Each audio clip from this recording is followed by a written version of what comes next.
This is the male equivalent of Taylor Swift in her private jet. But like Anyway, way cooler. exactly.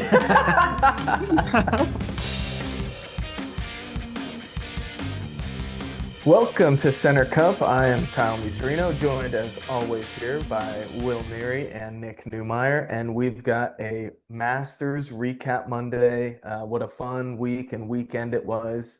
When we were talking to you guys on Friday, we were wondering if Roy was going to run away with it, and lucky for us, he did not, and made it a very entertaining Masters weekend. So Nick, what did we take away from this other than obviously Rory going back to back? Yeah, I think Will said it right before we hit live, is that nobody is disappointed. Nobody's angry at this result. I think everybody was very happy for Rory. I'm personally very happy for Rory. I thought that was an incredible finish. I will say to your point, it's important to note that everybody on Friday was like freaking out, like, oh my God, he's gonna go back to back. He's gonna run away with this. He's gonna win this by like 10 strokes. And then he gave up the lead for parts of the day on Saturday as well. I think what I told everybody was that Rory entered the back nine on Sunday last year with a 5 stroke lead, and he ended up winning in a playoff.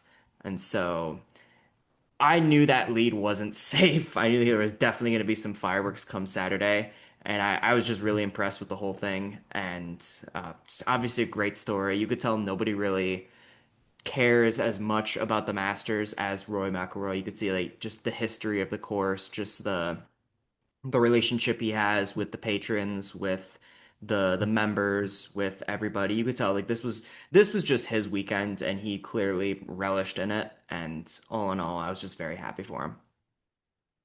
Yeah, I would not, disagree with any of that. I think obviously I was in France, so I did my best to catch as much of it as I could. I know I caught the last 9 or 10 holes of the final group live, plus, the full broadcast live for the last 10 holes there on Sunday, as much as I could on Saturday, and then a good bit on Friday and Thursday. But um, yeah, it would like I think there could have been a lot more exciting winners. I'm not like Rory's not in my top three favorite golfers. Like I like Rory. I got no problems with Rory. Well, other than some of the way that the live stuff unfolded a couple years ago. But I have no real problem with Rory the golfer.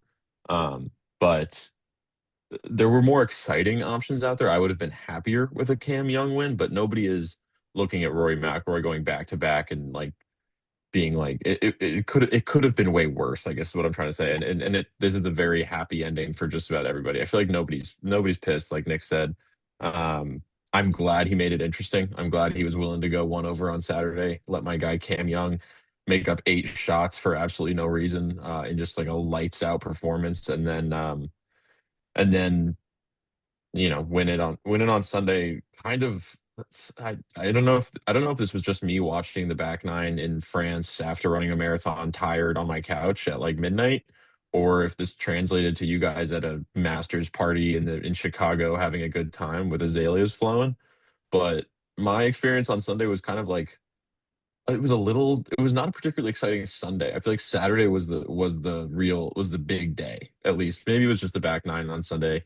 I know they started tied. It felt like Rory, to me, by the time we got to the back nine. To be fair, on Sunday I did miss the Justin Rose run. I think that would have been really exciting to see Justin Rose take the lead. I think he held a 2 shot lead at one point, right? He did, yeah. Um, at one point. So I kind of missed a lot of that live, at least, but it was an exciting tournament. And like you were saying, Nick, nobody's mad at a Rory back-to-back green jacket. I think it opens a lot of interesting conversations about Rory from a career perspective. We can wait on that before we, you know, step into that whole thing. We can talk through the tournament a little bit more, but it does open a lot of doors for him, on what's possible and what kind of legacy he can leave behind, by the time whenever he decides to hang it up.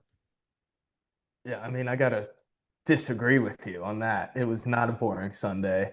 I think I missed the front That, nine. yeah, that I'm gonna chalk that up to you having just run a marathon and not watching the whole thing because when Rory started his round and he doubled four and then he Yeah. bogeyed six again and he fell 2 shots back of Justin Rose at one point and then there was just a whole group of guys at 10 under like 4 or 5 of them, it was like, oh my God, it's happening. Who's gonna do it? Scotty was charging.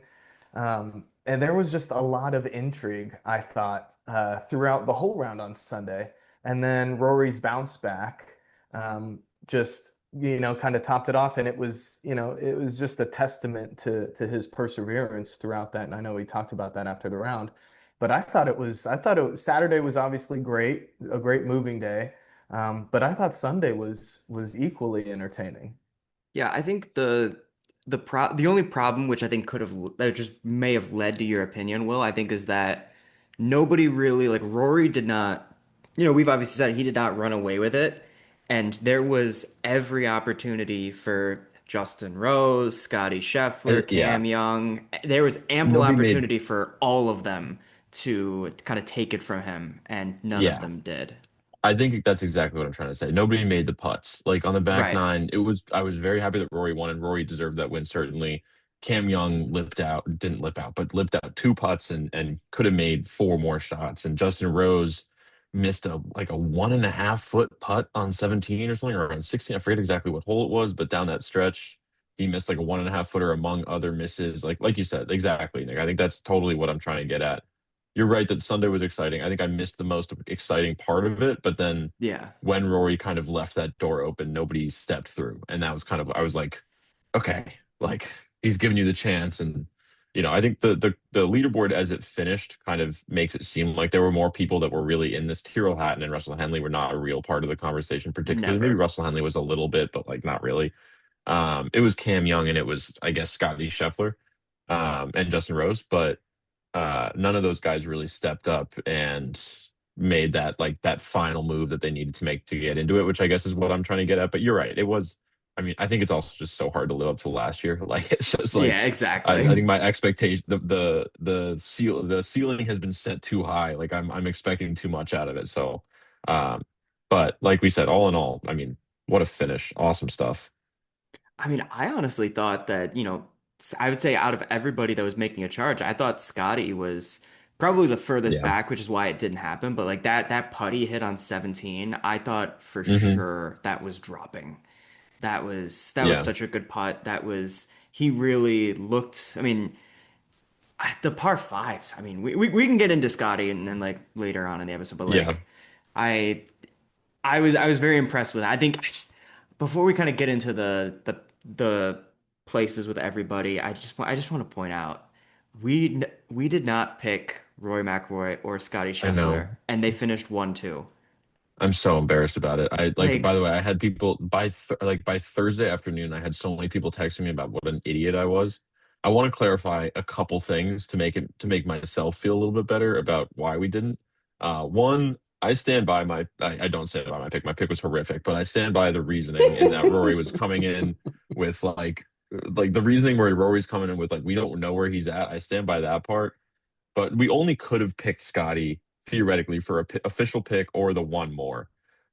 And then you know what? I picked Cam Young in my one more. So I'm saying, you know what? I should have picked him to win overall, obviously, but you know what? I can't excuse it. It was a horrific look on all of our yeah, parts. It was just I tough. Not I great. think, hindsight's a bitch, honestly, but Yeah. in the moment, I don't necessarily regret. I think, a lot of times we've seen Rory come in with that kind of swagger, with that, sir, I'll say it, with arrogance, and it hasn't really panned out for him. So, like, I can't say we would be blamed for not picking him. I think it's hilarious that I said he's either winning or missing the cut.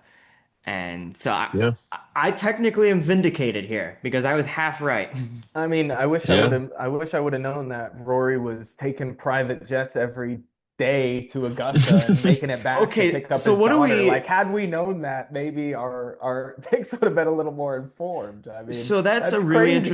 that's a really interesting point. What do we? So like, I guess for backstory, Rory had mentioned in the build up to the week that that Augusta essentially became his home course for like the month build up. So like after he withdrew from Riviera or not Riviera, the Genesis, no, the Arnold Palmer. There we It go. was a Um, yeah, yeah, API. after API, we're like, oh, he's not playing. He's resting the back. He was flying to Augusta. Like making a day trip. You would drop off his daughter at school, fly to Augusta, and then play a practice round, come back in time to pick her up, and then have dinner with the family every night. And By the way, so, that's the dream. Like oh my that's God, sick. yeah, it's the Also, absolutely. nobody needs to be using paper straws. And Yeah, we're good. on a climate note, when guys are flying every like, come on, what are Yeah, we doing?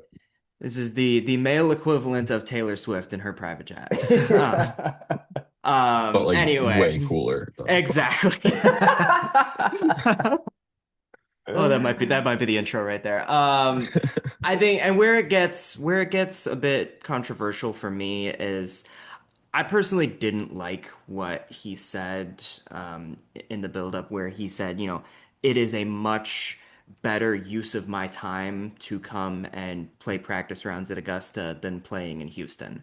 And considering that event is named after a children's hospital, I didn't really like that. I didn't really like that he said that.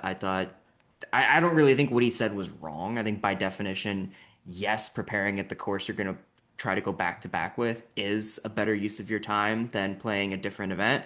I just think he could have worded it a little more delicately. I thought that's where my issue came from. But I think it's also a question of there's been a lot of debate over the last 24 hours about the concept of fairness. I know Skip Bayless was talking this morning as well, among many other pundits, about whether or not it was fair that somebody was basically playing the same course for 3 weeks straight, and if that gave them a competitive advantage or not. So, what do you guys think of that? Yeah. I've got two. I'll go to both really quick. So first, I think from the perspective of like Rory's comments, I think he absolutely approached it the wrong way. He like totally shouldn't. He this harkens back to like a totally a much broader topic that I think I was listening actually during was it during my marathon that I was listening to? I don't know. I think it was during my marathon that I was listening to a recap of round three, and it was no laying up, and TC mentioned that Rory's entire game is predicated on being cocky and his confidence, which I hadn't really thought about, but is like super true. Like his whole thing is just being this like arrogant when he's playing really well, he's being arrogant. And that's fine. I don't have a problem with that. I think that translated the wrong way in that interview, in that he was being really arrogant about being like, no, like, I don't give a shit about those other tournaments. Like, no, I want to win the Masters. Like, I want to win this. And I think that's a fine attitude to have. It's the same attitude we talked. Like Brooks is one of the great major champions of the 2010s and the 2020s, arguably. I mean, kind of, but um, purely based on that attitude. And Rory has, it seems like, is translating towards a similar, is trending towards a similar attitude now that he's got the Grand Slam. But in terms of the fairness thing, um, so there was an interesting tweet that Michael Kim put out. I don't know if you guys have seen this, but I'll just read it Yes, quickly. yes. And this is in response to the first take thing. Did Rory McIlroy have an unfair advantage? Michael Kim said, yes, there's a number of rounds that Augusta National Golf Course will or golf club will say no to me to go by myself and play by myself. That number is probably a little lower for me than a guy like Rory. If you find a member to host you every time, there's no limit. That's to the amount of times that you can play Augusta National. I had plenty of chances to go to Augusta National myself if I wanted to, but I didn't go. Better use of my time practicing at home or wherever I am to get my game in better shape for my next tournament. Course knowledge only gets you so far. Plenty of golfers have even more experience at Augusta than Rory, like Justin Rose. If I wanted to match the number of rounds at Augusta that Rory got, I easily could have done that. So that tells me, like, again, my main point is like he approached the conversation about it the wrong way, but in terms of fairness, I like he's lucky to have the advantage that he's able to do that he's able to take three tournaments off that guys like Michael Kim can't take off realistically. I mean, he can. He was already qualified for the Masters through OWGR last year. We know that, but like the three tournaments, he's gonna play those tournaments. So there are guys that can't take those off. I get that, but like that's part. I don't find it. I don't think the fairness argument has much like support. I find it like, look, he's able to do this, and most golfers are, or most really great golfers are, and that's part of being great is having this advantage. And I don't know. I really don't have a problem with him taking his jet up there every day after dropping Poppy off at school to go play Augusta National with his wife. I'm kind of cool with it. And I'll take it a step further with the Michael Kim tweet because like in the comments he also said that if anything, it's almost a competitive disadvantage to be playing it for 3 to 4 weeks straight because conditions change and you won't be playing the same golf course on Yeah. Masters Week. So I all think in it's all, totally overblown. yeah, I would say, it goes into the ball don't lie category of if you want to be playing the Masters 3 weeks out, win the Masters and have somebody host you. Yeah. And then, he earned the right to do so, and everybody else had the opportunity to. So I think, yeah, I will agree it was blown out of proportion, but I figured we could pose it to the class and see what we all thought No, of it's that. it's it's a good topic, and it's getting a lot of run right now. You know, when golf, I mean, it's Masters week, so golf is getting a lot of run on first take. But you know, when questions like that are floating around first take, it's a question worth asking. I just think like, I mean, look, like Michael Kim said, and this is not to say Michael Kim is like a nobody on tour. He's certainly not. But guys way lower on the PGA Tour totem pole than Michael Kim can get a will have members offer them chances to play at Augusta. They have that ability. That is not something out of the question for guys on the PGA Tour. This is something that's theoretically available to them. It's more difficult for some than it is for others, but it's not an impossible concept to do this, at least to maybe to a lesser degree than Rory McIlroy did, but to do it to some degree. So it's it. I don't give it a ton of credibility, but yeah, Yeah, I for mean, sure. there's something to be said too. It's, he's not flying coach there or anything. He's taking a PJ, but it yeah, still takes some effort to go do that. He could just play at his home course in Florida and not have to fly there and back. Like that does take a little bit more effort to be able to do that. So, if the competitive advantages are presented to you and you take advantage of them, then, that's kind of inherently in golf and what makes golf different from other sports. It's not always a completely level playing field based on the kind of prowess you have. And you've earned that over the yeah, amount of years. So that's yeah. how it is. Yeah, I didn't really see a problem with it. I just think that, Rory is, Will, you sort of mentioned that idea of like his success is based around his cockiness. And I do kind of agree with like, especially like I would say peak Rory was the Ryder Cup when he was just, jarring at everybody on the course, like just fully dishing it out. And that makes him a very polarizing figure. And so while the three of us are certainly not mad that he won, there are certainly people out there that are mad that he won, that do not like him. And so I think that's why, like, when something like this happens, like, there's absolutely going to be people coming out of the weeds trying to sort of discredit him. And I just think that's completely wrong to do, considering we are talking about something that has only been accomplished, was it 4 times? This is The the fourth the time. back Yeah, to back, yeah. It's because it was Faldo, Jack, Tiger, and and now and now Rory. Roy McIlroy. And I think if you are one of those three golfers that are also in that company, then you could open your mouth. But if not, then sit this one out. And also, Yeah, I just want to say something real quick on like Rory's perceived cockiness and arrogance. I hate, kind of doing that because like when you're at such an elite level like that, you're competing with all these guys.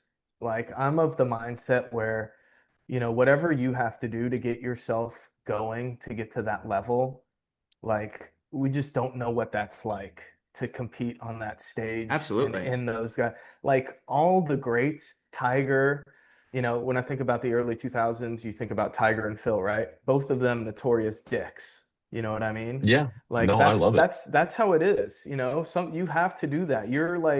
You're taking slings and arrows from all sorts of places, whether that's media, fans, guys you're competing with.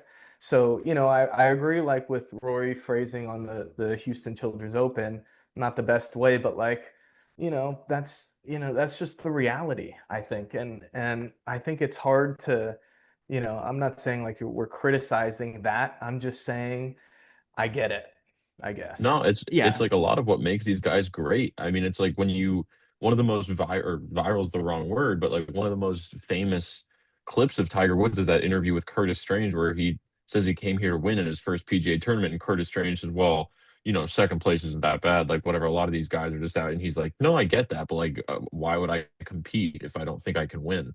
And it's the whole you'll learn thing, right? Where Curtis, well, you'll learn, and then of course Tiger became one of the maybe the greatest golfer of all time. So it's like Right. it's the cockiness that makes these guys great. And I like a really like I think there was a lot of stuff going on over the past 6 years that Rory McIlroy was spearheading on the PGA Tour that had nothing to do with golf or had nothing to do with his golf. And that is now not something he gives a shit about. And I think it's very clear that his mind is on winning major championships right now. And that's a scary concept. Like when Rory's like a cocky Rory McIlroy that is purely focused on winning the most important golf tournaments in the world, like I think we've seen. I mean, the last 2 years he's won two Masters, he's won two Green Jackets, the tournament that like literally has haunted his dreams for a decade and a half. He's now knocked out two of them in 2 years, and I think a lot of that is not a lot of that. Part of that has to be like due to the fact that this is his central focus now. He's just like, no, this is what I'm gonna do, and he has the weight off his shoulders now. I mean, his next target is what, a double Grand Slam, winning another U.S. Open and an Open Championship, to be only the third golfer to do that more than once in their career. Like we're talking about a very different level of golf than we were a year and a week ago before he entered the 2025 Masters. Yeah, I think, this is, Kyle and I sort of talked about this yesterday when it comes to Rory's motivation, and that last year, I would say basically his PGA, I'm not counting the Ryder Cup, but his PGA 2025 season basically culminated at the Masters, and he didn't accomplish really much of anything after that because he was kind of resting on his laurels.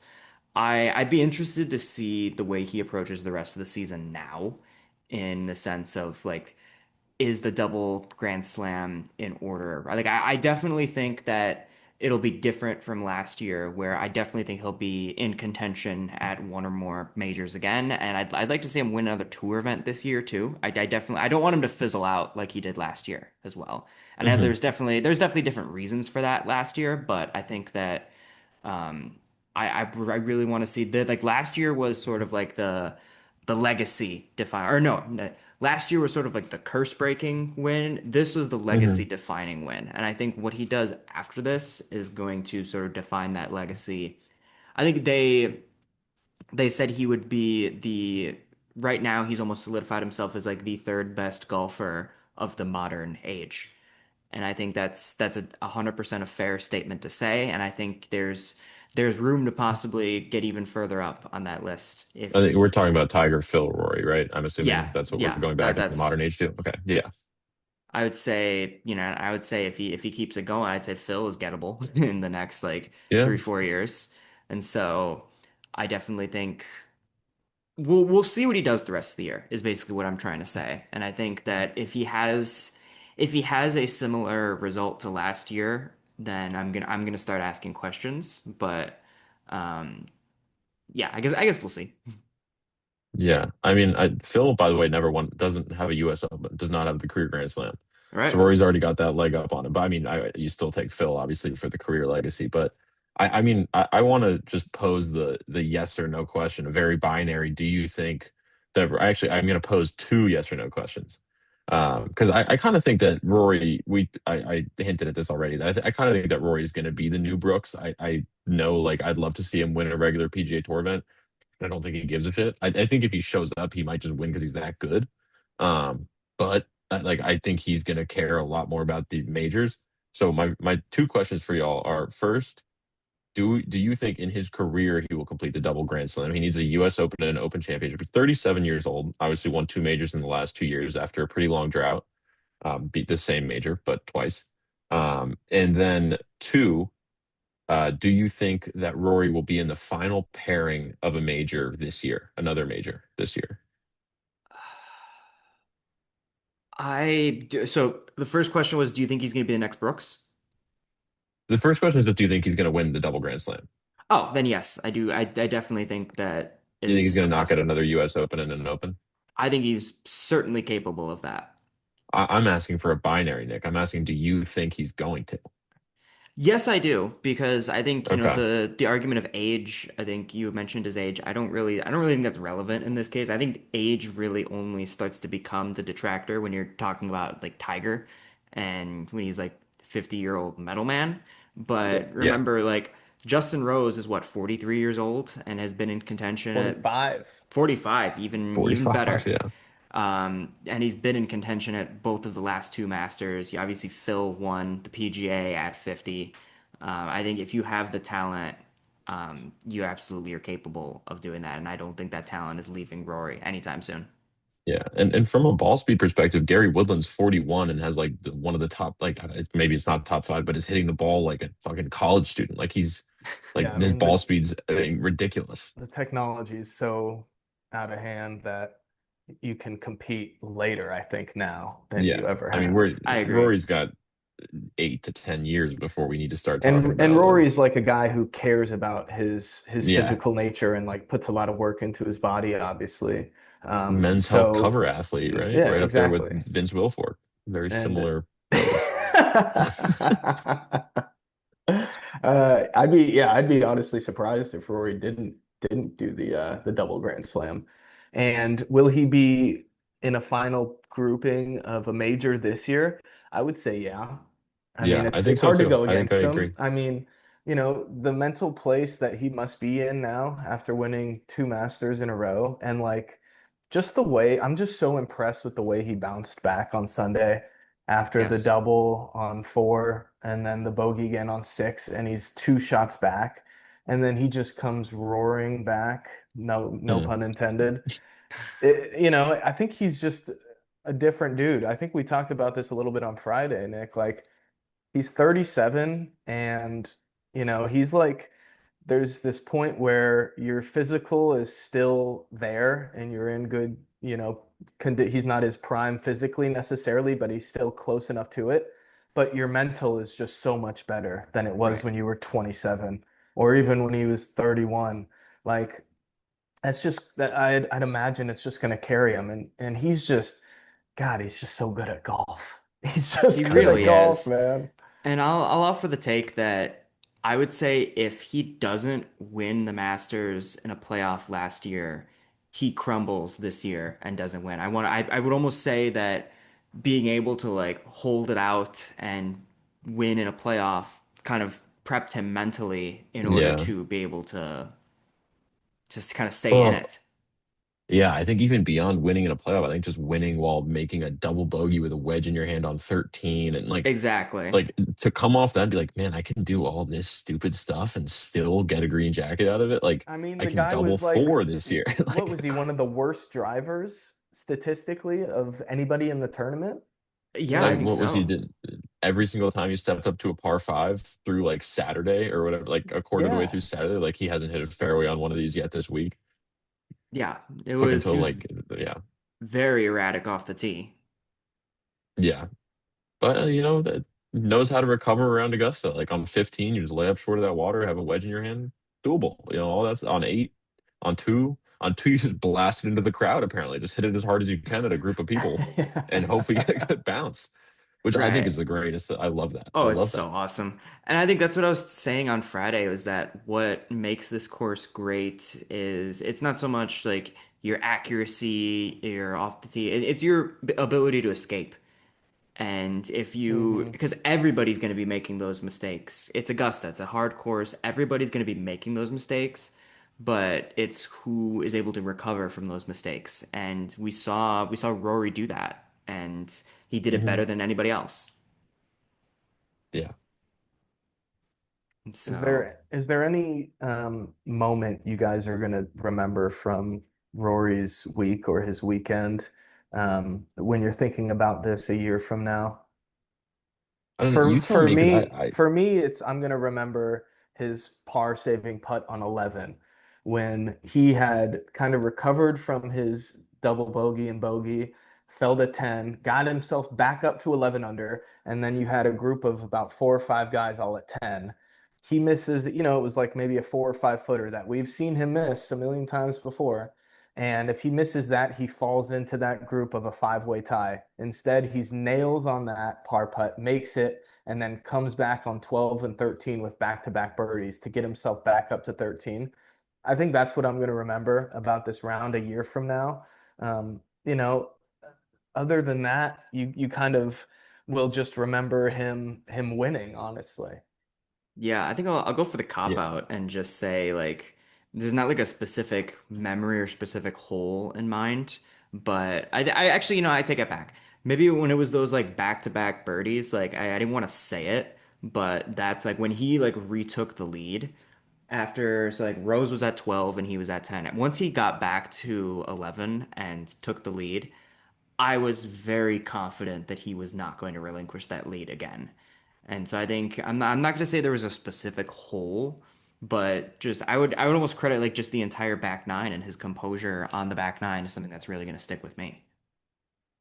Yeah. I think the one thing that's interesting is, and now that you mention it, Kyle, is that there usually is like a very the Masters specifically. I think it was Max Homa that said this. I heard this while I was running on the marathon, listening to another podcast, but that mentioned that there almost is always a defining shot of the Masters. I don't Mhm. know that there was this year. Like, obviously last year there's the 7-iron sling hook from Rory, but we can go back to Bubba's sling hook from the trees on 10 in that playoff. There's like countless examples, but there really wasn't this year. I think if I had to pick one, maybe that approach shot on 12, like right after what you were talking about, Kyle, on 11, the par putt on 11, and then the approach shot on 12 to set up birdie there. Um, Am I, if that's not the usual Sunday, like the left pin on 12, I was a little disappointed by.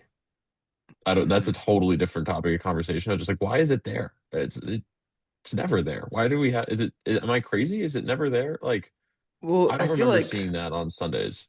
I know course setup was definitely a conversation this week, and Yeah, I that's think one that we will get to. I don't want to I waste that all now, but Yeah, I mean, I think this is a perfect time, not to sort of describe. I mean, obviously, we've been talking a lot about Rory. I think we can kind of sort of expand this to the rest of the tournament now. Like we gave Rory his yeah, flowers. I feel like we should kind of just highlight some of the other finishes as well.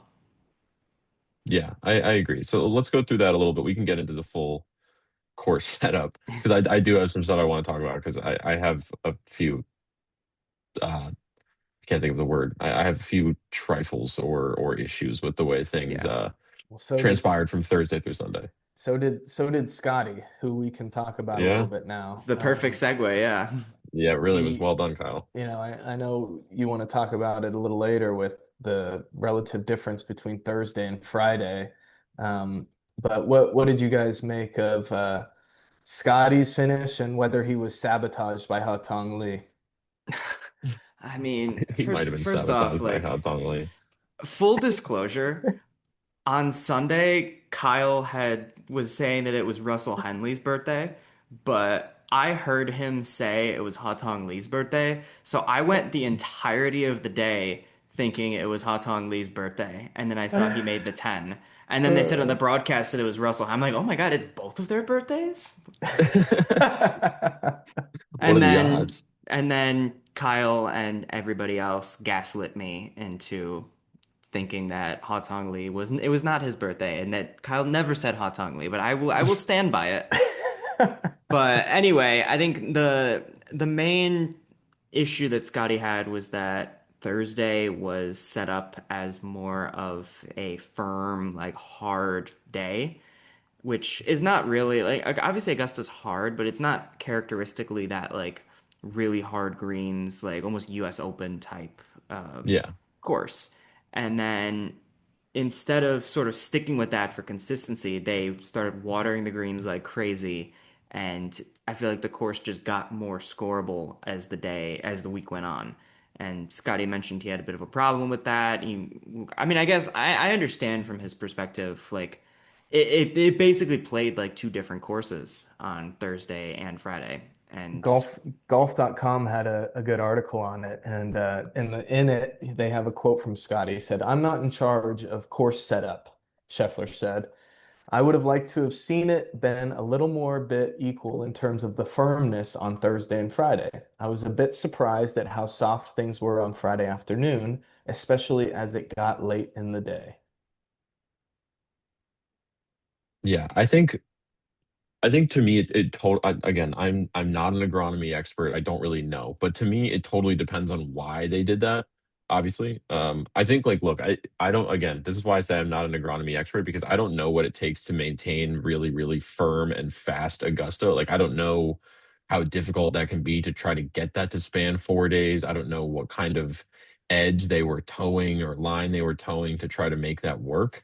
Um, that being said, I think my initial impression is that they did that because the birdies weren't really flying, and people want to see birdies. Like I get that. I want to see birdies. I love birdies, but man, I love to see Augusta playing hard too. And it's like it's such a good opportunity to just show the teeth that Augusta has, but you don't get the golf. Guys are so good at golf now that I mean, even Rory shot 5 under. Like guys can still score on Augusta when it's like that, and you might get a winner at 9 or 10 under instead of 12 like we got. But um, I wish they had just like if it was a feasible thing to keep it, I wish they had kept it. I think it was if the softening of the greens was in response to like okay, we need to find a way to make this a little more scoreable to get a little more action going out there. That's a bummer. That bums me out a little bit. I wish that isn't. I hope that isn't the case. Unfortunately, I kind of imagine that that is the case. That being said, it made for a great Friday and Saturday. Like the golf was great. I think that I don't mean to detract from the golf itself, because even when Augusta's scoreable, it's I mean the course record's a 63, right? And nobody's done that since what? Like God, only three people have done it, but it hasn't been done in a long time. I'll check on that in a second. But either way, it's not like it's a scoreable course, right? Yeah, it's held by Right. Nick Price in 1986, Greg Norman 1996. Um, that's it, I think. So it's not a scoreable course, but like I don't know. I'd be bummed if it was just in response to people craving more birdies and them having to bend the knee to that as opposed to just letting Augusta have teeth. And again, like you said, Nick, it shouldn't be a U.S. Open style golf course, but I think another aspect of U.S. Open style golf courses is like the really thick grown up rough. Like all Right. there's so many other things that make U.S. Opens that Augusta doesn't have, regardless of whether or not it's playing firm and fast. So that's what I'll say. Um, Well, I think as well that, people were quick to point out like there were the blotches on the greens, and that was sort of atypical for an Augusta. We think of like just the manicured fairways and like the flowers and everything just looking like absolutely pristine. It kind of, you see it behind you, Nick yeah, exactly. Like and it's Kyle. beautiful. And we didn't really see that this year. I'm not gonna, I don't want to like make any comparisons. I want to have respect to Augusta National, but at the same Red Ridley's time, gonna come for you. I know, yeah, exactly. I do not come at me, Fred Ridley. I love Augusta, but I think, obviously George is in a bit of a drought right now, and so I think maybe it was a bit in sort of response to that, and maybe that is kind of what led to the watering as well, just so that like if they didn't water it, like maybe it would have gotten even worse than it was. And so Yeah, I think like there's a I mean, like, what was it? I didn't even know that word exists. What did you say you're not an expert in? agronomy. Yeah, there we go. I'm not, I didn't even know that word existed. So I'm very clearly not an expert in that. I don't know what it takes to maintain a golf course, but I think Augusta gets so many things right that if they thought that it was the right thing to do to start watering the course a little bit more, I will trust them on that. Well, and then an homage to one of my favorite podcasts, and Will, I know you like this one too, the Fantasy Ringer Fantasy Football Oh, Show. An the intrusive goats. thought I've been having. Is Scotty a whiner? Is he a bit Yeah, of a whiner? Oh. I I think mean, Scotty's just the weirdest interview. Like he's he's a great guy and an honest clearly a guy. great, awesome But dude. Bit of a whiner. yeah, It's interesting. Like I've seen, obviously there was that clip that's been going around of him sort of getting mad at the reporter and saying it was a it was terrible terrible Jason question. question. Sobel, right, Oh, who Awful it, asked it that question. was a question? terrible question. It was a Yeah, terrible totally. question. Totally. But like my mom texted me like 10 minutes after that happened. She's like, "Is Scotty in the wrong here?" I'm like, "No, I could have phrased that so much better and gotten a better answer." But that everybody's quick to just see like the quote and say like, "Oh my God, Scotty is just a jerk." All three of us have been in a press conference with Scotty Scheffler, which I think that's just really cool, first and Flex. foremost. But Flex. we've seen like he does kind of like jab at the reporters from time to time, but he's also like fully laughing when he's doing so. Like he's not doing it out of malice. I think he's just trying to have fun. And Oh, I don't so know. Yeah. I think you let I out the yeah. chuckle after you're like, "Oh, I was kind of a dick right there. Let me laugh this one I think off." well, I think there's the two like there's Scotty on the golf course too, where like he misses the putt. He's so Yeah. famous for Oh missing putts. yeah.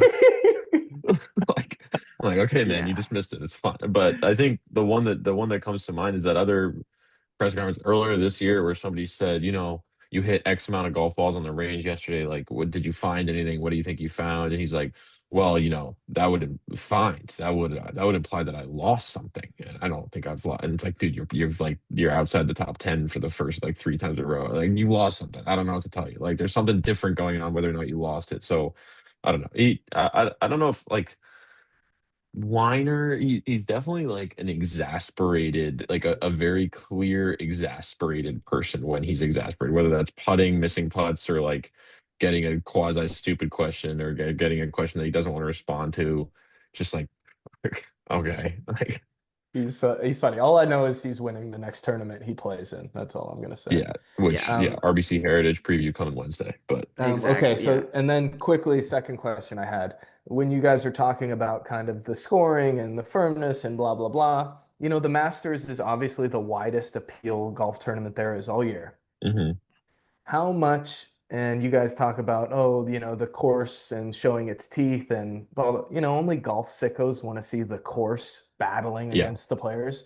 Do you guys, is there a small part of you that thinks, hey, CBS TV execs kind of nudging Augusta, like, hey, we want to see some scoring here. We don't want to see people battling up and down for pars. Like, what are we doing here? This is yeah. I clearly I the don't most watched golf tournament there is from casuals.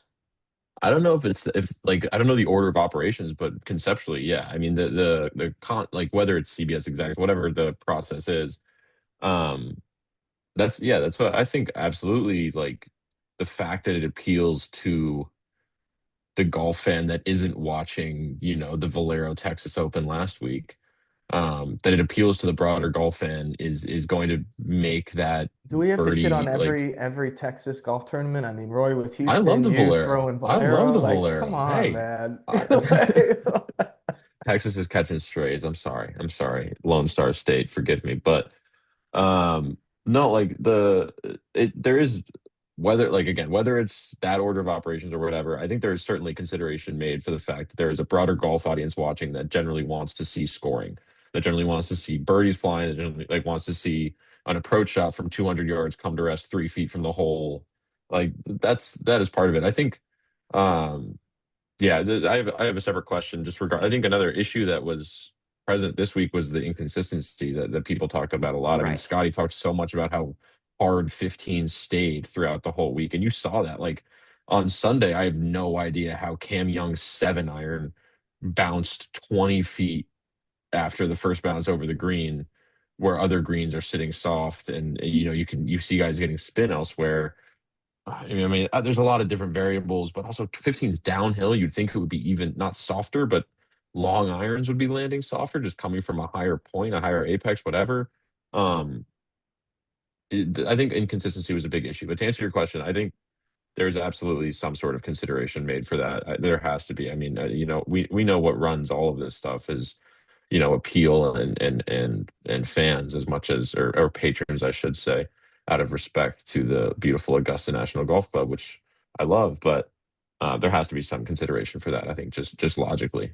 Yeah, I agree. I think when it comes to watching the Masters, there are four things that I am looking to see, and golf is honestly not one of them.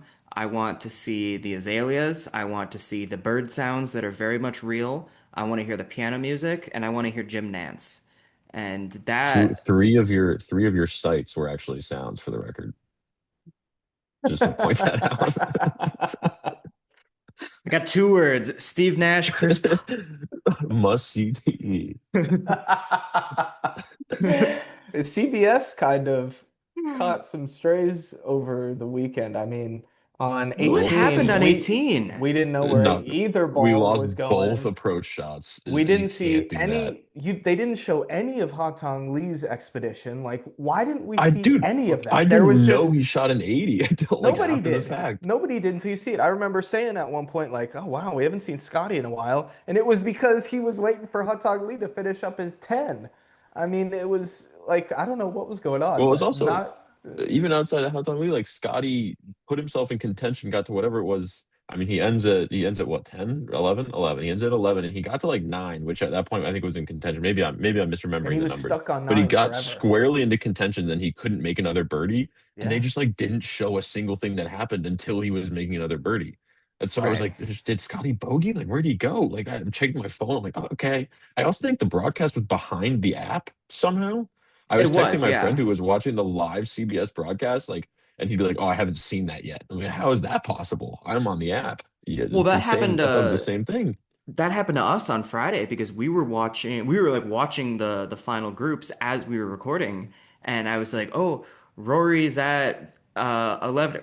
Wait, the app says he's at 12?" And then like 15 seconds later they show him chipping in on 17. And Yeah, so, and what was Jim Nance's call? I texted you guys about it. It wasn't my favorite Jim Nance call. I think it's hard to live up to McIlroy has his masterpiece. I shouldn't have said that without knowing exactly what it was. It was something about like Rory repeat, like Rory has a rare repeat, something like yeah, that. Rory a I rare repeat at Augusta National. Like Jim, We I we can't. ignore any Jim Nance we do. Yeah. mistakes Next We or do. I next love flaws. Jim Nance. question. You are Moving the on. Next goat, Jim question. Nance. To be clear, we should Okay, talk about these other guys' I rounds, was just maybe about to like say, how Yeah. where about they how about some finished. of this group at T3? We had Cam Young, Justin Rose, Russell Henry, and Terrell Hatton. I mean, Yeah. If you, I'll start with my guy if y'all don't mind. Yeah. My actually, boy. before we get into, Okay. I know we've talked about Scotty in just the context of his off the course actions. Can we just take a moment to say that Scotty Scheffler's back? Like Yeah. I that was the first time I've really Yeah. seen him like play for a win and like be Scotty Scheffler this year since the Well, I Amex. think I think even though he didn't win, I wrote this in the notes that this felt like a very Tiger Woods major championship performance. And what I meant by that is not that he should have, like, whatever. Tiger won a lot of majors, so will Scotty Scheffler, so has Scotty Scheffler. My point in that was like when I went back to watch like the past major champions, whatever, the really, really 2.5 hour long episode that we did, Nick, watching a lot of those, it was just like, oh, Tiger was third. Oh, Tiger was second. Oh, Tiger was fifth. Like he was always there. Even when he didn't win, he was always around. And this is what that felt like. It was just like, I like Scotty might win, but like, man, he's there. Like, it doesn't matter. Like, he's He's gonna winning be a there. major this Like, year for sure. yeah, I mean, That's not, that might be a bit hotter of a take than it was in January when we first started, but at the same time, I don't even think that, I mean, that I'm not even saying that is a hot take. I think that's a very lukewarm take. I think, what's he needs the US Open for the career Grand Slam? yeah, that sounds about, has he won an Yeah, Open? yeah, he won the Open last year and the Yeah, that's PGA. right. That's right. Oh yeah, that's right. He got Knocked out both of two them. last year. And so I definitely think it's possible. But yeah, this is the first time I've seen. I did see something on social media that was talking about his putt on 17, and they were Hmm. talking about just the approach to it. And what they said was that Scotty has never had to drain a putt. He's never had to drain a big putt to win a major, and that all of his major wins were by multiple strokes. And it's like, Interesting. Okay. okay, like sure, maybe, Uh, but yeah, the putt on 17 specifically, Cam Young missed that putt worse, like two groups later. So I don't know. But I mean, also like, He okay, he well, thought he made that putt and it I wasn't thought he his made that fault. It putt. was it was the green's it fault anyway. So it Right. was. It didn't wander right. It looks like it has to wander right. It just somehow stayed out. It still looked like it was going to fall in on the left edge and somehow just rolled over it. Uh, I mean, it's interesting. We'll wait till he has to like till he's tied and has to make birdie on the 18th to win or whatever on the 72nd. But I mean, it's not really his fault that he keeps winning by big margins. He's just that Right. good. And so I just thought, to kind of close the door on Scotty at the Masters, I thought just seeing him, even with, Saturday or with his Saturday rounds notwithstanding, or with his Friday round, excuse me. I really thought that, just seeing him sort of battle back, I definitely thought he was in contention to win. And like, this was certainly one of those, go back to Pebble, go back to the Waste Management, and it was like, here comes Scotty up the leaderboard. Is he gonna do it? But like it was not joking, but like it was almost like you were saying it just because he's Scotty Scheffler, not because you actually thought he was going to win. But this one, like I feel like there was a genuine belief that he was going to win this tournament, and we haven't really said that since the Amex. And so I just thought it was very refreshing to see. Yeah.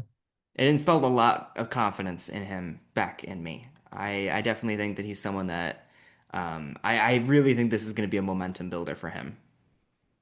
Yeah, he looked pretty damn good for a guy who hadn't played in a while and just had a kid. So Exactly. All right, Will, you're up. Cam Young, tell me about him. Yeah.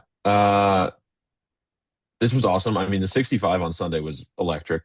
Like So good. to make up 8 shots on Rory like that. I know he wasn't the only 65 out there. Scotty was the other, I believe, right? Yeah.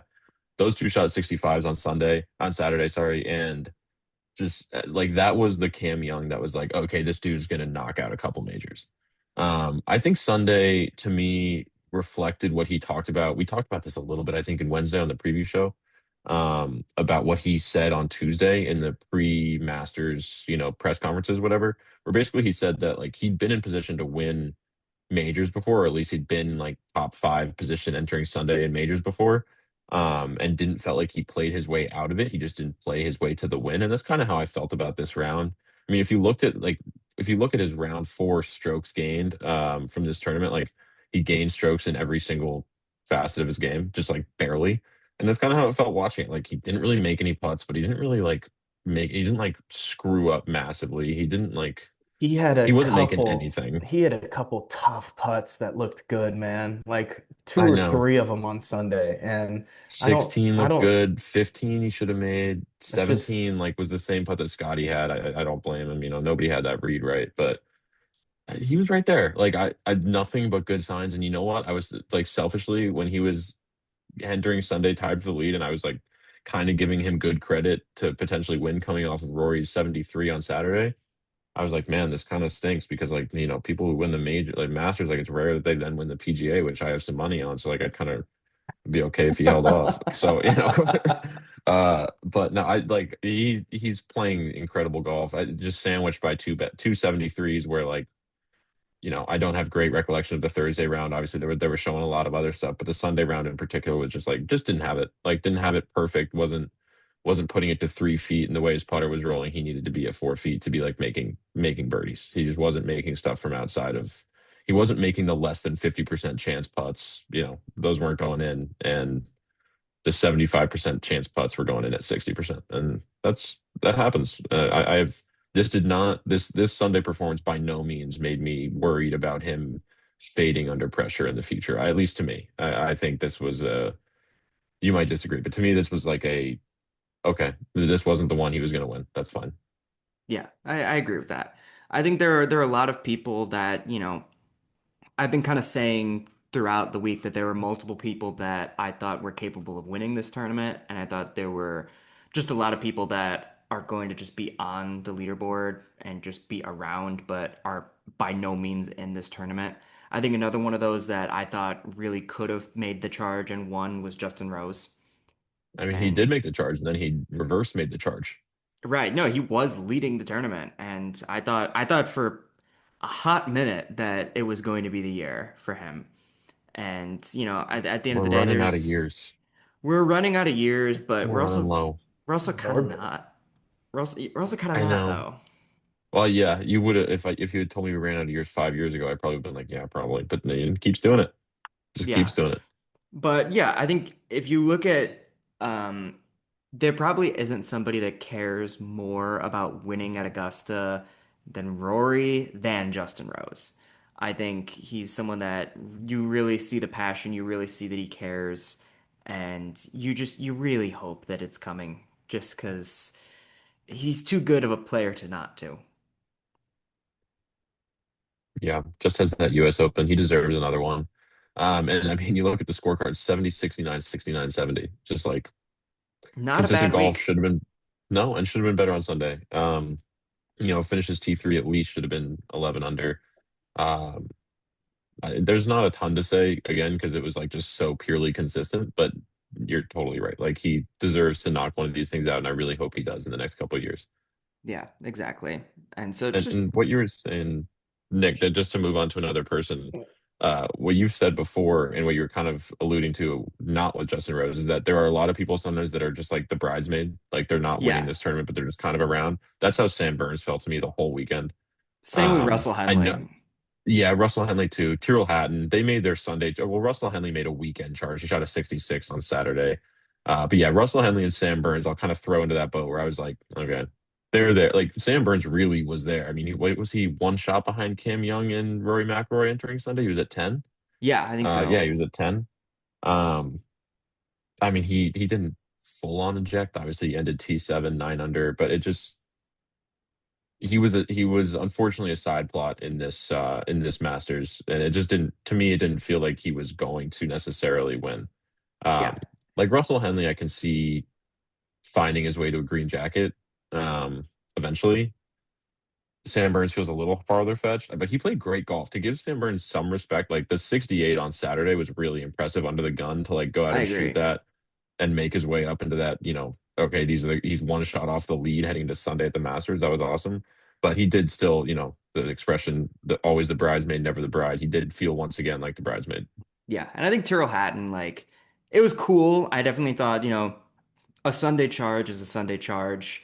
It almost felt like, what was it, 2023 Jordan Spieth when Kepka and Rahm were sort of dueling it out, and then Spieth rises to like fourth place. Like, oh my God, it's a Sunday charge. Okay, but he's not winning. Like he's not. He Yeah. was too far back. Like he was not anything. Like I thought it was cool. I think Tyrrell Shot a Hatton's. 66 on Sunday. Exact same thing as Cheryl Hatton. Shot a 66 on Sunday and to finish T4. Yeah, I think, Tyrrell Hatton is. I think I like to say Tyrrell Hatton is fun in moderation. Like I think he's a really funny guy. He's really just a fun golfer to watch when he's not smashing tee boxes and breaking clubs. Like his antics get old pretty quickly, but just like another one of his live compatriots that we'll get to very soon. But yeah, I was happy to see him up there. I thought it was good. Definitely didn't think he was winning just because I think he was too far back and like the lead was never gonna stay at 10. But I enjoyed seeing him play. I feel like my impression of Tyrrell Hatton is that meme, which is like, is it Eric? No, what's the meme? It's like, whatever. It's, he can't keep getting away with this. That's how I feel about Tyrrell Hatton. It's just like, you look at his major record, his last four majors, T3 at the Masters, T16 at the Open, T4 at the US Open, T60 at the PGA. Pretend that didn't happen. T14 at last year's Masters. It's like he keeps randomly doing this. He's not playing particularly well on live. Like T10 at Singapore, T3 at Adelaide, but T38 at South Africa, T45 at Hong Kong, 47th at Riyadh. Okay, somehow he just shows up at the Yeah. major championships and is still good at golf. And I kind of like, we'll do a whole live conversation, and I know we're pushing time, so we're gonna get to that. But Tyrrell Hatton, like somehow is the guy. Like I kind of have a lot more respect for that. Like just bullshitting your way around live and then like coming onto the majors and just lighting it up. And I'm sure he wasn't in contention, but he finished T3 at the Masters. That's going to go on record. Last year, a T4 at the U.S. Open. Pretty good stuff. And so I'm he continues to just be like the most confusing golfer, but good for him. Like he's making the most of it for sure. Yeah. The anti Cam Smith, spoiler alert. Yeah, seriously. Are there other guys? I mean, like I know Patrick Reed was a big aspect of this, and we should talk about him a little bit. I mean, his weekend was really disappointing, but at what was it, Saturday, he went birdie, birdie, birdie to start. Looked like he was going to be a Yeah. real thing. Um, and I think the funny thing, this is honestly okay. There's a good bridge here to the live conversation that I kind of want to take. So if you guys want to shout out other people before I go Patrick Reed and then into live, we can do that because Gotta briefly mention Colin, right? God, I Yeah, was really impressive, like really impressive. I I mean, didn't think he was gonna play. he looked very ginger out on the course, and then Well, they were it showing him on was Sunday, but he just kept on scoring, well, played well. as a ginger who is certified to talk about that stuff, it was an interesting like sorry, that Wrong was a kind of really bad ginger. joke. Not the same Really bad ginger. joke. I know. He did look very gingerly. He was yeah, whatever. But the comment that came out was that he wasn't actually in pain anymore. It was just or like Yeah. it was just that he thought he was gonna be in pain. Like I kind of, He didn't when you look hurt like he wasn't yourself, in pain. No, he was I like know. hobbling out there.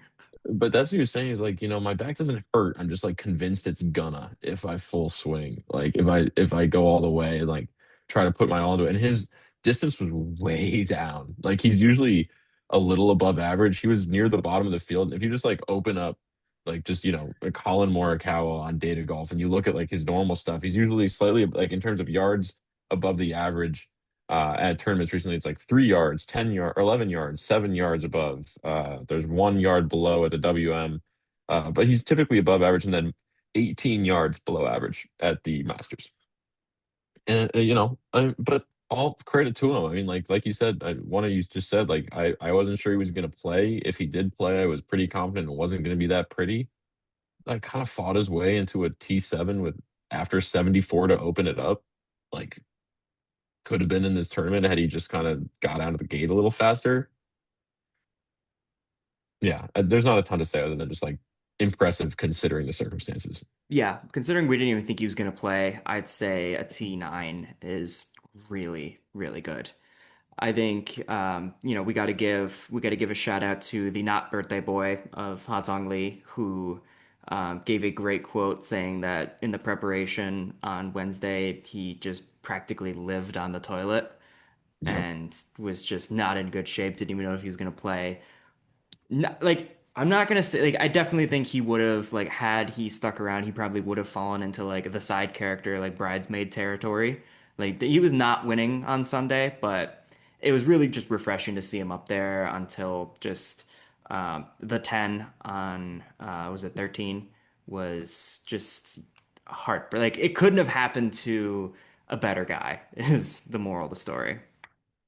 He seems like he rocks. He seems like the Yeah, nicest dude in the world. he posted the picture on Instagram of the art but sports that kind of Oh, made of him fun in the of him woods. being in Yeah. the woods in the brush of the bushes. So I mean, And clearly he's a good dude. I'll read exactly what he posted as well, because while some people might crumble under the defeat and just be sad, Ha Tong Lee is posting memes of himself. Like, see if you could even that's gonna blend in, but yeah, he's posting memes on his phone. If Ha Tong Lee has 1.4 billion fans, I am one of them. If Ha Tong Lee Yeah. has tens of fans, I am one of them. If Ha Tong Lee has only one fan, then that is me. If Ha Tong Lee has no fans, that means I am no more on the earth. If the world is against Ha Tong Lee, I am against the world. This posted mere hours after coming off the course at Augusta. What a guy. He knows what he's doing. Yeah, He's a Yeah. good he'll be guy. back, and I'm excited. The one thing that right before we'll get to the live conversation in a second, but I do want to give a post-mortem state of the Spieth after this week. Oh God, make Um, it quick. Yeah, I know. We've been discussing ways that we've been having some long episodes lately, and so we've been kind of discussing ways to sort of cut down on time. And I think my speech segments have sort of been the culprit of that. We're clearly still working on that, by the way. This no, I promise I will make this one worthwhile. I think Joel Beal from Golf Digest wrote a really interesting piece the other day with the headline of Masters 2026. Is it time to quit on Jordan Spieth? And personally, I think, it's a T12. It's a bit harsh of a headline after a T12 finish. But what he was saying in the article was that a lot of the fandom and a lot of the buzz around Spieth centers around what he has accomplished and what many people feel he is capable of accomplishing. And it leads to almost a blind or intentional or unintentional blindness of what he's actually doing. And if you say what he's actually doing, it's not much. Like he's really not doing much of anything, and you just look at the way he's sort of approaching the style of play. He's playing like it's 2015, and obviously it worked in 2015, but I see no difference in the way he's um, in the way he's setting up mentally, the way he's approaching golf tournaments. I saw a video this morning that called him an anti-champion in the sense that while other people are finding ways to win, he is finding ways to lose tournaments. And you just like the putting was absolutely atrocious this week. The short game wasn't there. Like ball striking, he seemed to say that he seemed to think that it was the best he's ever hit the ball, even counting his wins, which Data Golf doesn't go that far back. Data Golf started tracking in 2021, but since Data Golf started tracking, it is his highest strokes gained approach. Um, but yeah, I just think that, there's a lot of what Spieth is capable of doing, but he's just not doing it. He's not living. I don't know if it's coaching. I don't know if it's the way he's approaching things. I don't know what's going on in his camp. Personally, if it were me, I put a mallet in his hand and just see what happens. I think he's like attached to the blade, but putting was so bad this week that just give him just see what happens with a mallet, I think. Yeah. So I'm just to before I try to make a comparison, just to confirm, like you're saying that like he's still trying to play the same way he played when he won Masters in 2015, 16, 17, or 16, 17. Even though he's just not that guy anymore. Yeah, well, I think a great example then is like what you look at Rory McIlroy, who won majors like in the early 2010s and then adapted to the game and has Right. chased ball speed. It hits the ball a mile and fairly straight. Although obviously we just talked about how at the Masters it really wasn't particularly straight, especially on par fives. But he changed his game to fit the style of play that is rewarded today. And Spieth, like you said, Spieth hasn't really done that. He's like and like for all as far as I'm aware, I mean, wrist surgery, I get it. He probably can't chase speed the same way that Rory McIlroy is able to, that some of the other guys on tour, like Xander Schauffele's done, the other guys who have adapted to fit this style of golf. But at the same time, there are adaptations he should theoretically be able to make. And like you said, Nick, it is a T12.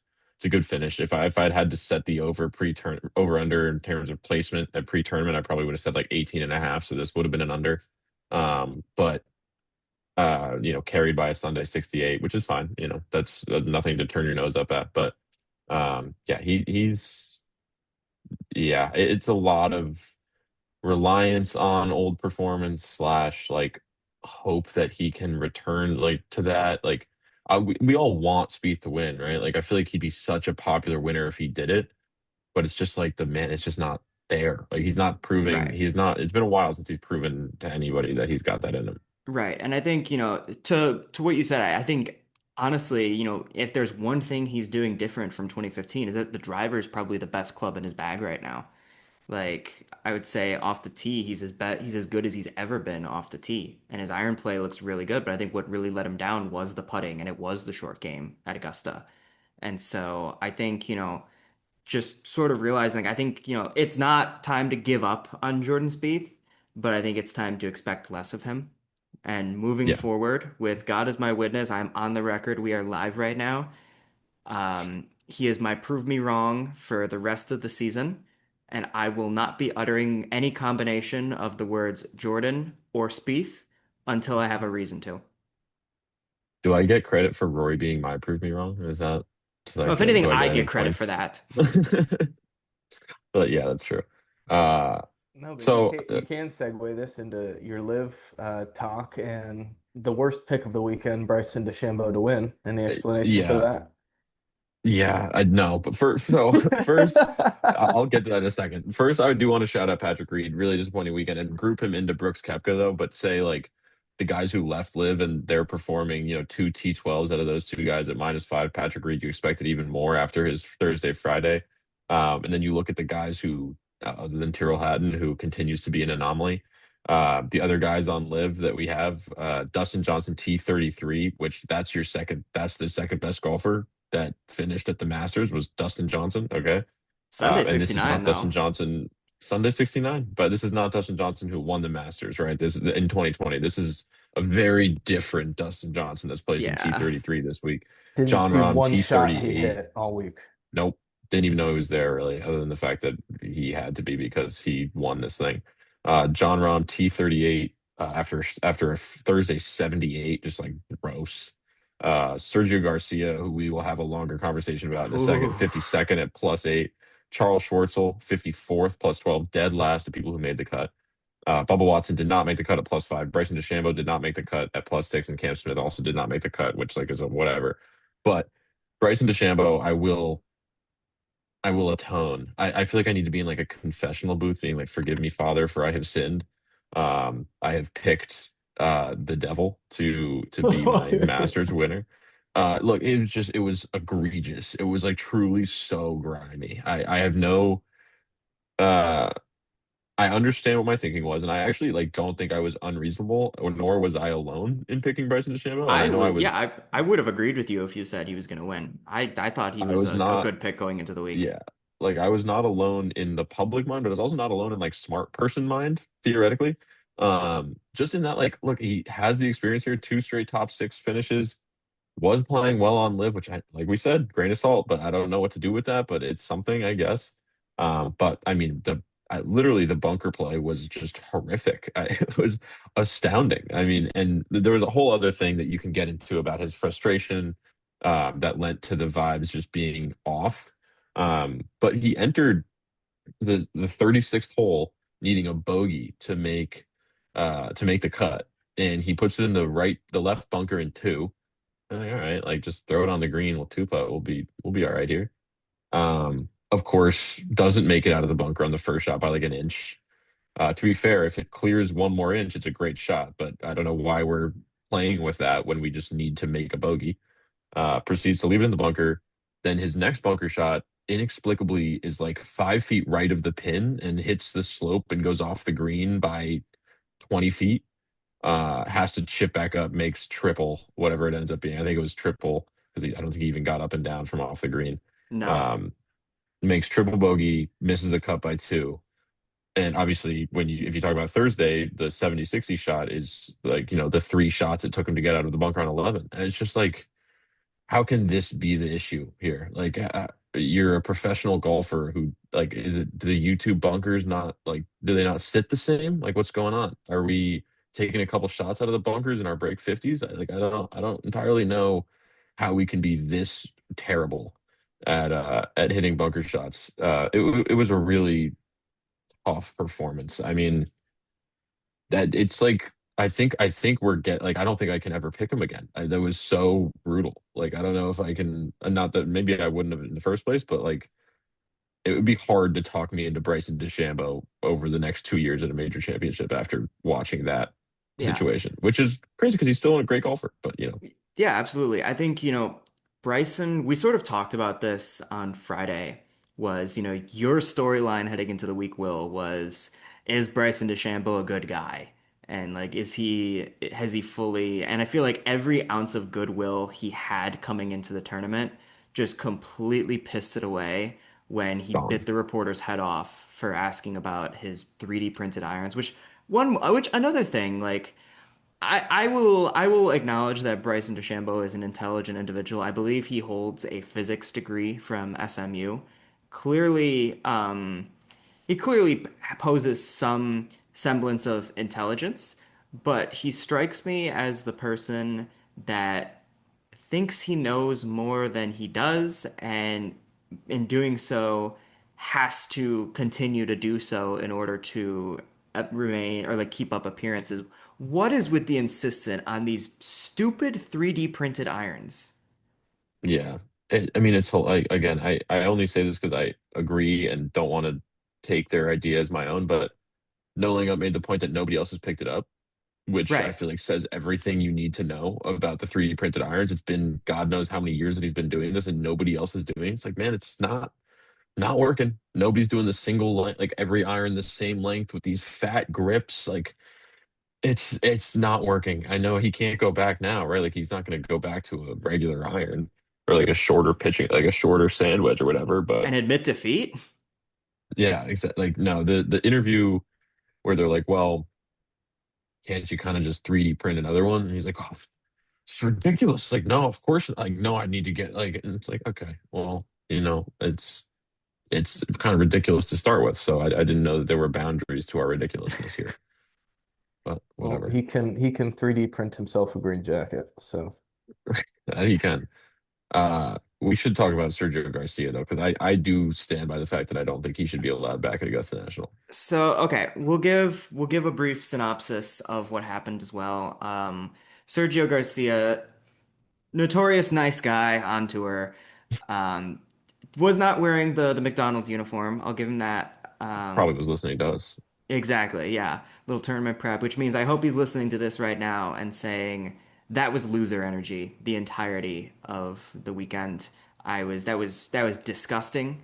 That was terrible. Basically, for backstory, he steps up to the number two tee, Second, yeah, blasts it into the woods, um, smashes his driver on the tee box, to make multiple divots, so much so that the Augusta grounds crew has to come out and repair the divot that he took like 3 feet outside of the tee box area. Mid round, they do it just to like prove a point, and then smashes his driver on the water cooler and just breaks it, and then as he's walking down, his Spanish compatriot John Rahm was in the bunker, and as his caddy is tending to the bunker, Sergio just picks up Rahm's bag and carries it down the fairway. And it is in that moment where the head of pretty funny. competition, it was it yeah, was hilarious. But it what was are we yeah, trying to so get funny. at? Like, It was at that point where the head of the competitions committee at Augusta National to came up to Sergio and gave him his first warning, which from what I'm familiar with, you get two warnings of conduct. The first one is just a verbal warning. The second one is a two-stroke penalty, and then the one after that um, is a disqualification.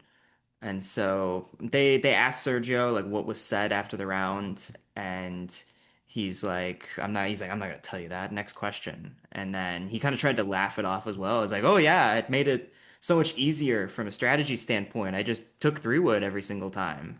And it's like, don't try to excuse what you did. That was a desecration of Augusta National, and that was nobody was like we were laughing at the bag, but the antics on the tee box, nobody was laughing at that.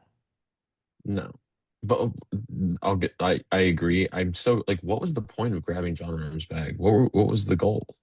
Is it like to speed up play because you were smashing shit on the tee box? Yeah, I don't even, Like, I I don't truly even, have like, no was he trying to concept be of funny or? I don't know.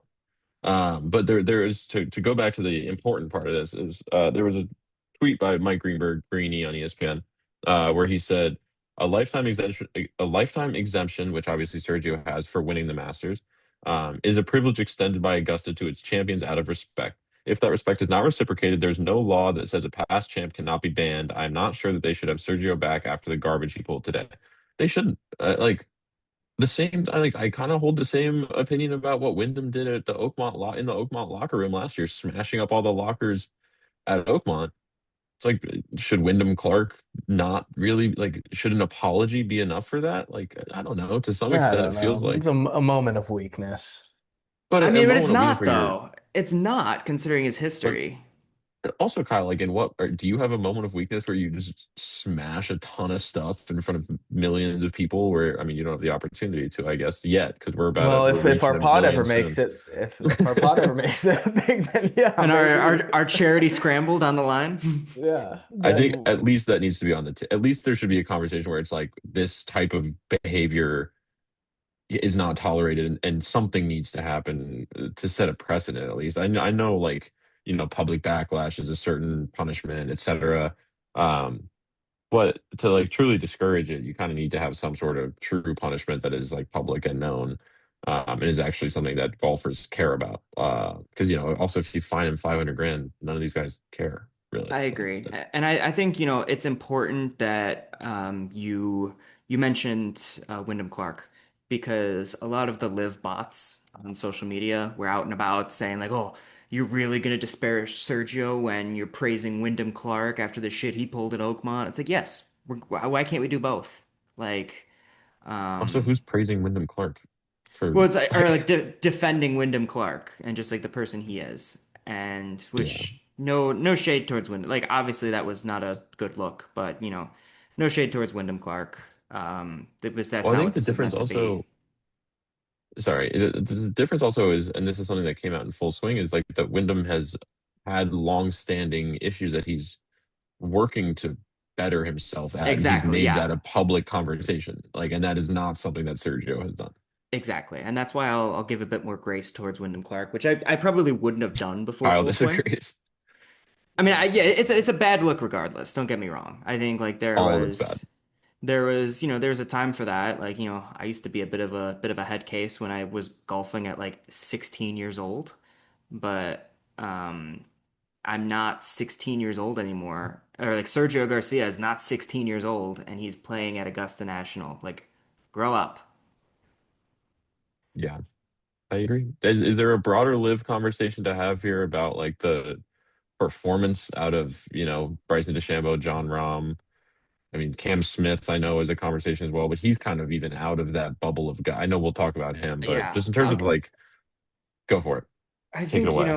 just one last point on Sergio before like I really don't want to give this more airtime that it deserves, but I think when it comes talk about, I agree with I agree with what Greeny said about how playing at Augusta as a past champion is a privilege, not a right. But at the same time, like if we're really talking about holding past champions accountable, Angel Cabrera served 30 months Yeah. in prison for domestic violence. Tiger is absolutely going to be welcomed back as a champion last year or next year. In the grand scheme of things, like Augusta has tolerated far worse. I'm not saying that's good, Yeah. No, but I agree. It's a line in the sand, and like where there's no, you'd have to, there's no, it's a gray area. Everything's a gray area because there's so many different things. And Tiger's going to come back more celebrated than he otherwise would have been. Like exactly. he's going to be like heralded even more after like almost, like potentially risking people, not potentially, after risking people's lives, including his own, for no good reason. Right. So there is a broader conversation there, but Yeah. So yeah, I guess that's really all we got to say on Sergio. I do want to mention yeah, Cam Smith though, because I told you you guys there should. was a rant coming about that. The one comment I saw on social media was that at what point do we start do we at what point do we stop putting Cam Smith's name in the slide posts that the PGA Tour does, where it's like notable names to miss the cut? At what point do we stop putting Cam Smith in that? Is he in those? Is He he in still those? is, yeah. He still gets put Really? in those. I feel like And mentally I've had him out of those for like 2 years. yeah, I think, and what that person said was like, stop putting him in. Like, we can stop classifying him in majors when his major exemptions run out in 2027, Yeah, he's done. which is, yeah, he's not going to get any Although, of them back. Like, he has lifetime at the Open until yeah. 60, but I Hmm. don't really see him contending anywhere. Like, he's just been, and it's such a shame just because, like, you look at where he was at the PGA and, like, he wasn't even celebrated at the Open, in my opinion, because after the PGA, there was that like rumbling of like, is he gonna like maybe, he's in talks, he's gonna leave possibly, and then he wins the Open. It's like, yeah, this dude's gone. Like there And was he not left like a even, week. It was yeah, a there was week not even after, I time think. to celebrate him as a champion, and he was just gone. And Yeah. so, um, it's a shame because like the 2022 was really a great year for him, and you really thought he was going to turn into something special. And then he left, and then he won Live Chicago, and Hmm. then in 2023, outside of that, hasn't really done much of anything. He contended or T9 at the 2023 PGA, fourth at the 2023 US Open, T6 at the 2024 Masters. But after that, he has not made the cut in the last six majors. He has not done much of anything on Live, and it's just disappointing. And to the fact where it's like I kind of forgot he was there at Augusta this week, like that, or even just like that three wood out of the bunker that he hit was such a good shot that you kind of just you kind of just forget you kind of forget he was there, and it's kind of sad that we forget he's there. Yeah.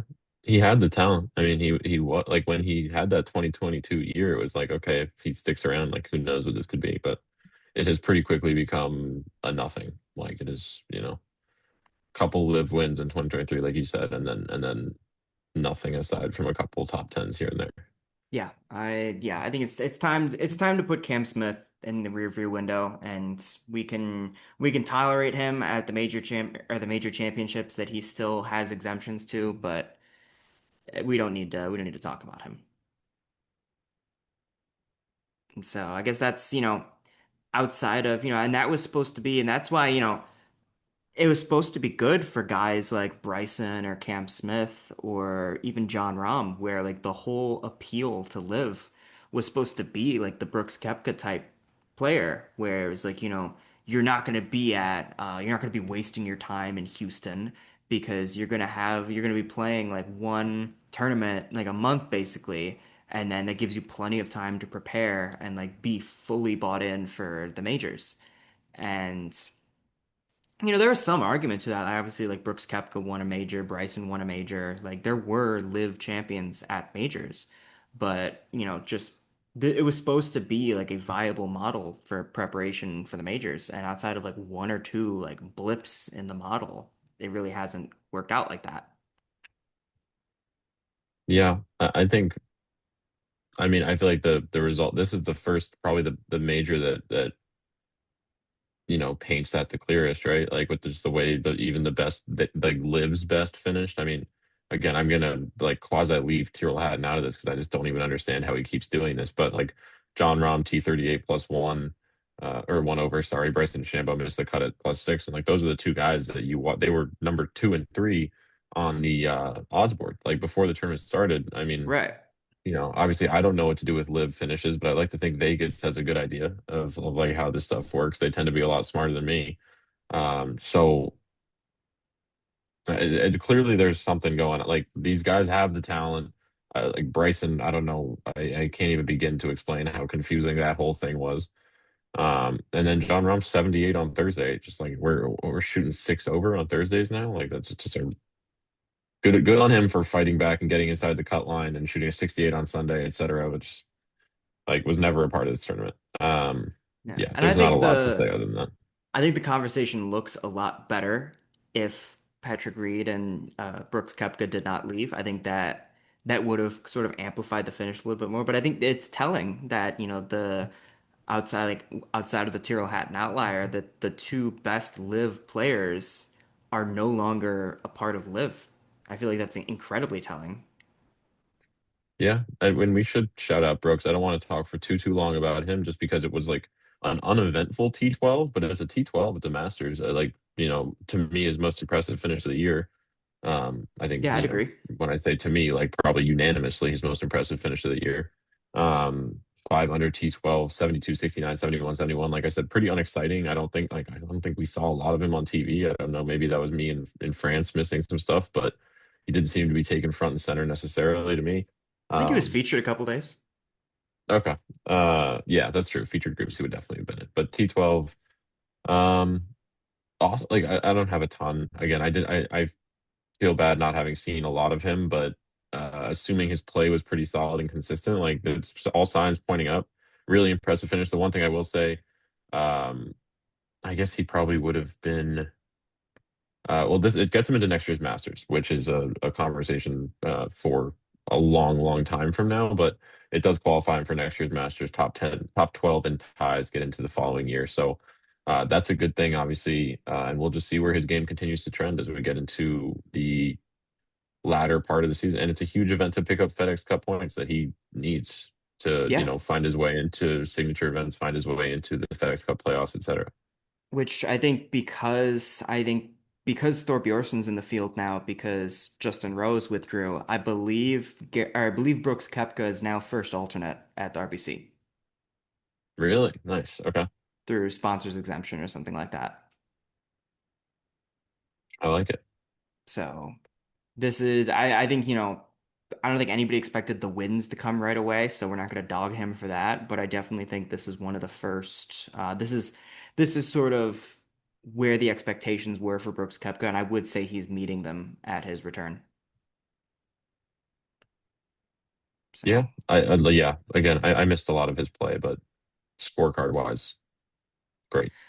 so I believe that's more or less the storylines for the Masters. Yeah, I don't. Did we miss it? Like, there's other guys to we could, but like that. None of them played a major part in the Masters, and I don't want to, take up too much of our time here. Yeah, I think we're good. All right. There's the weirdest part. The theoretical next segment is a major update. Weird part about that is next week, whoever wins the RBC Heritage is into the 2027 Masters. So that's an exciting conversation. Speaking of into the 2027 Masters, that like I said, top 12 and ties. I'll just go through it briefly. Really, like all of these were gonna make the Masters anyway. The Yeah. only guys who really stand out here, and I'll get to them. There's obviously Rory, Scotty, Russell Henley, Justin Rose, Cameron Young, Tyrrell Hatton, Colin Morikawa, Sam Burns, and Max Homa are probably maybe the only two on this list that you're like, and I guess Brooks we'll get to. I mentioned him. Like the two on this list that you're like, okay, maybe Matt. This is how Max Homa got into the Masters this year. Was a top 12 last year. That was his only exemption into this year's Masters. Maybe that'll be the case again next year. He continues. We talked about that on Wednesday. Continues to just play well here when he doesn't play well elsewhere. Good for him. That's Okay. awesome. So he will be back next year. Xander Schauffele, Jake Knapp, another one. But with the way Jake Knapp's game is, I have very little doubt that he'll be in here with a handful of exemptions next year. Patrick Reed, Patrick Cantlay, Jordan Spieth, Jason Day, Hideki Matsuyama, and Brooks Koepka. And that means we are looking towards the PGA Championship next, which is the most confusing thing in the world. For some reason, they decide not to really use OWGR. They use Oh, PGA sick. Championship points, which is a fun little thing that is tracked almost nowhere. CBS Sports has a metric for it that I don't know if it's right. Basically, it accounts for money won. So it basically is accounting for purse size, but it accounts for money won at PGA Tour events. But I think only PGA Tour events that count towards like FedEx Cup points, similar to the way the U.S. Open and the Masters does it. Um, so that's fun. I'll try to do my best. It's fairly similar in terms of how things work out to FedEx Cup, just by nature. Um, but it obviously we'll keep a lookout on that. And then US Open is top 60 as of the end of the PGA Championship, which is May 17th, and top 60 again as of the end of the RBC Canadian Open on June 14th. And the Open Championship takes the top 50 of May as of May 25th, 2026. So those are things to watch. There was not enough. There's a couple guys that moved around in the OWGR, but not enough to really harp on too long. So that's about it. Yeah. Well, you can definitely figure that out when it is not after. Is it after midnight yet for you, Will? 11:43, man. We're pushing it. Oof. Man, that's yeah, I took a 2 hour nap today though, which was nice. we definitely appreciate you kind of thugging it out to be here with us. We missed you on Friday, but I appreciate you guys holding it down. we're very proud of you competing in a marathon in Paris Thank you, thank you. and making the jump, catching the Masters, being here. Love you, Will. Thanks, guys. No, it was fun. Great week. Loved it. It was fun watching the Masters on my couch. It was. I will say it's the right side of the time difference, right? I got to the final groups were going off at like 8:30, which is like probably an hour too late, but doable. Yeah. You want to plan a marathon for a different continent, maybe next Masters weekend? Yeah, Yeah, just keep next it year every maybe. single major. Like Australia or Yeah, something? there you go. Yeah, exactly. That'll just be a full 12 hours. I'll be up Yeah, at the be next morning easy. I'll be waking up to watch them tee off. Perfect. Uh no, no. Next one is not going to be abroad. We're done with the abroad for now.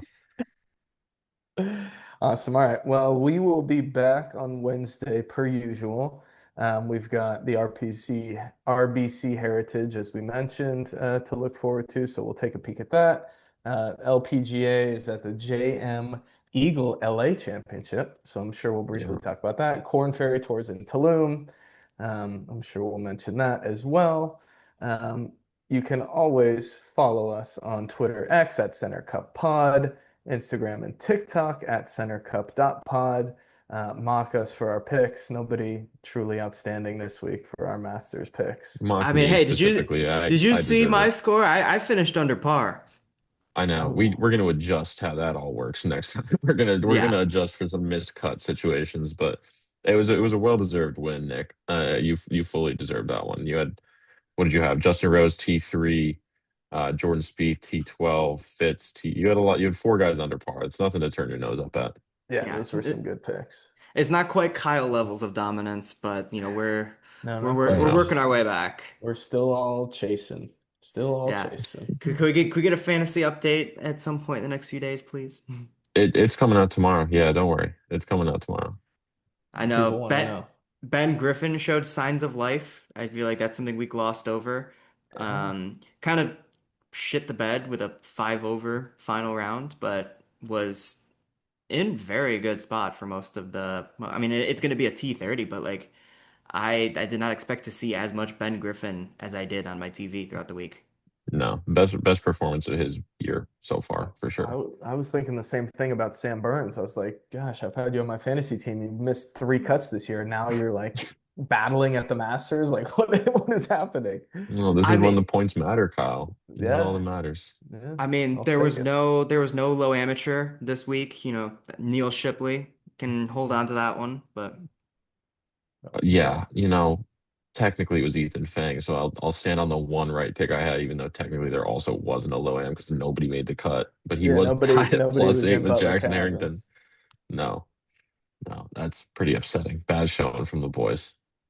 yes. Well, I guess that'll wrap up our Masters coverage. Hopefully, that'll wrap up these super long episodes until maybe probably the next major season. Which is like a But month away, but it's like four yeah, weeks away. Jesus. So we will get back to our regularly scheduled, regularly timed episodes on Wednesday. And Kyle's We will you see. so rudely forgot you so rudely left out Live Golf Mexico City. I don't know why you would do something like that. Oh, no, They're hey, an no. upstanding After tour. this past weekend, I think we've clearly established we don't need to pay attention to live anymore. Yeah, I think Yeah, that's fair. are we? I think we should apply the. I'm not going to say the name. So the JS rules to live, where we don't mention it unless we have reason to. I think that's fair. I think we can A, do that a, going forward. a 10-second limit, we'll give it. 10 seconds. Okay. I So like Definitely, that. yes. so We'll get the Just mention the stopwatch out, winner. and yeah. Yeah, yeah. that's it. So tune in to see how Will um, packs his Live Mexico preview into 10 seconds. All right. Thanks for listening, everybody. We'll see you on Wednesday.